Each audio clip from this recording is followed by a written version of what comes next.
Well, hello and happy Sunday, everybody. This is Adam coming to you from my house. Today is Sunday, and we are, a lot of us adults, and myself and Sarah and Isabel, we're all up at summer camp in Gatlinburg, Tennessee. So be praying for us. But we're happy to pre-record this message for our incredible brunch groups that are taking place right now with you. So I'm going to ask a few things of you. The first thing that I'm going to ask is, as we start to investigate what we spoke about last week about these two incredible names of God from the Old Testament, I'm going to ask that somebody go ahead and open up their Bible app or open up their Bible and go to Genesis 16. You're going to read verses 7 through 13 in just a moment. And I will remind you of that verse passage again here in a minute. But so you're going to read over that.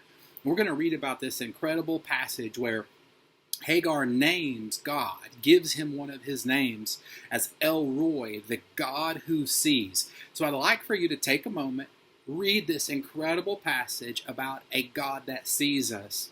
This idea from Hebrew is the same term that they use for a shepherd that's out looking out over his flock with their best interests in mind. So I'd like for you to take a few minutes, read this passage, and after you read this passage, I'm going to ask you to talk amongst yourselves. And the question that I have for you is, when have you seen this God, this name of God, El Roi, the God who sees? When have you maybe experienced him in your life? When do you felt like a time? Maybe there's a story, maybe something happened to you when you were saved where you knew God was looking into your life intimately and that he was seeing you as you were and meeting your needs in the same manner that you'll read he met Hagar's. I'd love for you to maybe take a moment and discuss that. What personal experience do you have with El Roi, the God who sees? And also maybe talk about the times in the New Covenant, in the New Testament, where we see Jesus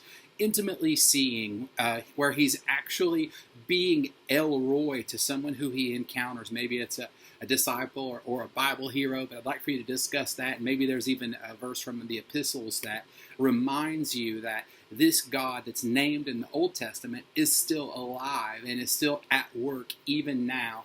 So I'm going to ask that you pause the video now. You're going to read Genesis 16, 7 through 13, and you are going to discuss how you have personally, and this may not be everyone, may not have a story for this, but I'd love for a couple of people to maybe talk about a time in their life when they have known that God was intimately involved with their life. So go ahead and pause now and feel free to discuss amongst yourself. And when you're done, come back and I have part 2.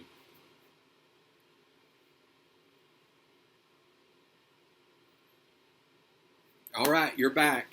I hope that you enjoyed that time. I hope that was a really good introduction to our brunch group today, and also a really good reminder of the things that we discussed last week about El Roi. And now we're going to go into part 2, which is about Yahweh Shalom, the God of peace. So I'm going to ask that someone read Judges 6, 16 through 24 about this incredible story of Gideon. And what you're looking at is this time when it was time to go to war, and Gideon did not feel like he was able to do so. But he encountered God in such a real, incredible, unique way. And we see that God gets one of his names from this story, from Gideon, about Yahweh Shalom, a God that brings wholeness and healing and completion.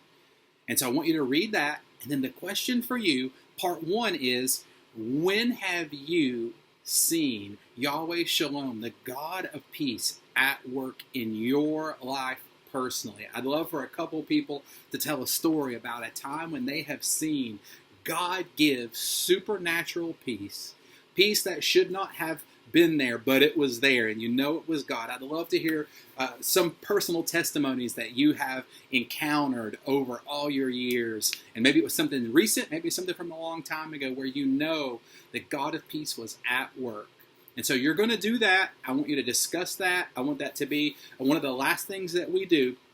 And then to conclude today, to finish today, I want you guys as a group to pray specifically over each other. I would love for you guys to take a moment and maybe identify someone in your group, or it could be multiple people that are right now in a place where they are desperate for God to come through, and specifically desperate for God to show up as Yahweh Shalom, the God of peace. And then what I would love to do is if you guys would all pray over that person or over those people and end this time of brunch group together, really being able to minister to each other.